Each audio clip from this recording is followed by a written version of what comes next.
তাদেরকে আমরা আরো জিজ্ঞাসাবাদ করি। জিজ্ঞাসাবাদ করলে তারা জানায় ইতিমধ্যে তারা বাজারে প্রায় 30 থেকে 40 লক্ষ টাকা এরকম জাল টাকা ছড়িয়ে দিয়েছে, এবং সেটা হলো তাদেরও আরো কিছু সহযোগী তারা আছে। সেই সহযোগী আমি যদি আপনাদেরকে একটু ইয়ে করি, এটা এই টাকাটা একবারে ফিনিশড। এইরকম এটা একটা 500 টাকার নোট জাল, এবং এটা একটা 1000 টাকার নোট জাল। এটা দেখেন আপনারা। এইরকম আমরা আরো 16 লক্ষ টাকা ওখানে পাই। গত 13 মার্চ দুপুর অনুমান 1 থেকে 1.5 কোটিকার সময় কামরাঙ্গীরচর এলাকার মাতবর বাজার এলাকায় আমাদের একটা নিয়মিত চেকপোস্ট চলছিল। এই চেকপোস্টে আমরা 3 জন সন্দেহভাজন লোককে চ্যালেঞ্জ করি এবং তাদেরকে আমরা তল্লাশির আওতায় নিয়ে আসি। তো তল্লাশির আওতায় আনাকালে আমরা যে 3 জন পেয়েছিলাম, এই 3 জনের মধ্যে একজনের নাম হলো হানিফ গাজী, একজনের নাম সুমন, আর একজনের নাম হলো সুলতানা, একজন ভদ্রমহিলার সাথে ছিলেন। তো আমরা 3 জনকে যখন চেকপোস্ট করি, তল্লাশি করি, তখন সুমন এবং সুলতানা তাদেরকে শারীরিক তল্লাশিকালে তাদের কাছে 2 লক্ষ করে 4 লক্ষ টাকা পাওয়া যায়। তো প্রাথমিকভাবে তারা এটা স্বীকার করছিল না যে আমরা টাকাটা কিসের, বা একটু আমরা যখন সন্দেহ হয় তখন টাকাটা আমরা চেক করে আমরা প্রাথমিকভাবে বুঝতে পারি যে টাকাটা জাল। তখন তাদেরকে জিজ্ঞেস করলেও তারা এক পর্যায়ে স্বীকার করে। তো এটা হলো আমাদের ওই দিনের ওই সময়ের যে চেকপোস্টে তল্লাশি। পরবর্তীতে তাদেরকে আমরা এই বিষয়ে অধিকতর জিজ্ঞাসাবাদ করলে তারা আমাদেরকে জানায় যে তারা এই আসন্ন যে পবিত্র ঈদ উল ফিতর এবং চলমান যে রমজান মাস, এই রমজান মাসে মানুষের যে কর্মচাঞ্চল্য থাকে এবং ব্যস্ততা থাকে ব্যবসা বাণিজ্য এবং আর্থিক লেনদেনে, এই সুযোগটাকে কাজে লাগিয়ে তারা এই জাল টাকাগুলো বাজারে ছড়িয়ে দিবে এবং তারা জাল টাকার বিনিময়ে পণ্য ক্রয় করবে। এটা ছিল তাদের একটা উদ্দেশ্য।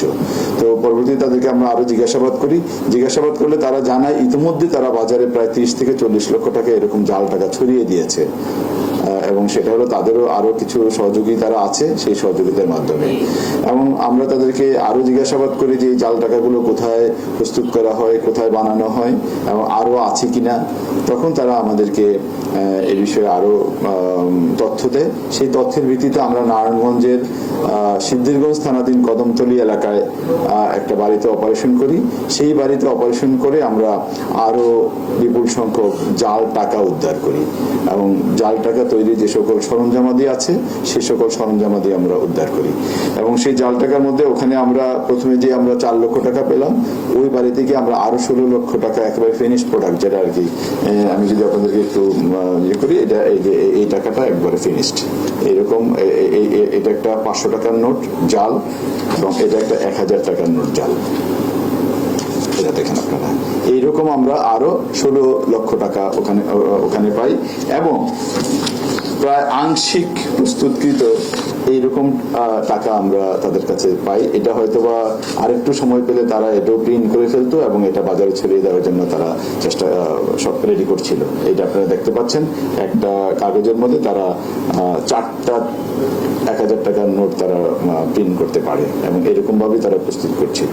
তো আমরা ওখান থেকে এইরকম আরো 9,60,000 টাকা আমরা উদ্ধার করি, যেটা এইরকম। আর ফিনিশড একবার মানে সম্পূর্ণ প্রস্তুতকৃত আমরা 1000 টাকা এবং 500 টাকা মিলে পাই আরো 16 লক্ষ টাকা, আর 16 লক্ষ, এবং এটা হলো 9,60,000 টাকা। এই কাজে, অর্থাৎ এই জাল টাকা তৈরির কাজে ব্যবহৃত বিভিন্ন সরঞ্জামাদি উদ্ধার করি। এর মধ্যে কম্পিউটার মনিটর আছে, তারপরে প্রিন্টার আছে, এবং 10টি জাল টাকা তৈরির যে 10টি ডাইস, যেগুলো তারা এরকম রং দেওয়ার কাজে ব্যবহার করে, এবং বিভিন্ন অন্যান্য সরঞ্জাম, গ্লু, রাবার কাটার, এই টাইপের বিভিন্ন সরঞ্জাম, এবং এক বস্তা সাদা কাগজ, যেগুলো তারা এরকম টাকা প্রিন্টের কাজে ব্যবহার করে, 1 বস্তা কাগজ। তো এটা হলো আমাদের উদ্ধারের পরিমাণ।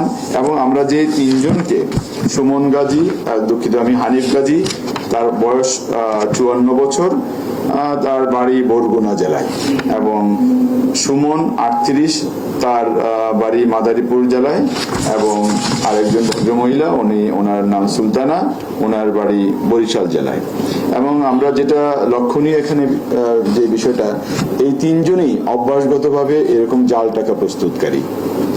আমরা দেখেছি হানিফ গাজী, আমরা তার প্রোফাইল চেক করে দেখেছি, হানিফ গাজীর নামে ঢাকা বিভিন্ন থানায়, ঢাকার মোহাম্মদপুর এবং ঢাকা জেলার কেরানীগঞ্জ, দক্ষিণ কেরানীগঞ্জ, ডিএমপি কোতোয়ালি, ডিএমপি কদমতলী এবং ডিএমপি কামরাঙ্গীরচর, দুঃখিত এটা কামরাঙ্গীরচরটা আমরা গতকালকে করেছি, 4টি মামলা, অর্থাৎ গতকালকে যে মামলাটি রুজু হয়েছে তার আগে 4টি একই ধরনের, অর্থাৎ জাল টাকা তৈরির যেই সংক্রান্ত বা প্রস্তুত করা সংক্রান্ত যেই মামলা, এরকম আরো 4টি মামলা বিভিন্ন থানায় রয়েছে। অর্থাৎ বোঝা যাচ্ছে সে এই বিষয়ে একজন অভ্যাসগত অপরাধী। এবং যে সুমন আছে, সুমনের বিরুদ্ধে এরকম এর আগেও কামরাঙ্গীরচর থানায় একটি মামলা, একই ধরনের একটি মামলা, স্পেশাল পাওয়ার একটি মামলা তার নামে রয়েছে। এবং সুলতানা, তার নামেও এর আগে আরো 5টি মামলা রয়েছে বিভিন্ন থানায়। অর্থাৎ আমরা বলতে পারি যে তারা অভ্যাসগতভাবে এই কাজটি করছে। এবং ইতিমধ্যে আমাদের এই ঘটনায় কামরাঙ্গীরচর থানায় একটি মামলা রুজু হয়েছে, এবং তাদের সাথে আরো কেউ জড়িত আছে কিনা এই বিষয়ে বিস্তারিত জানার জন্য আমরা তাদেরকে হেফাজতে এনে জিজ্ঞাসাবাদ করার প্রস্তুতি।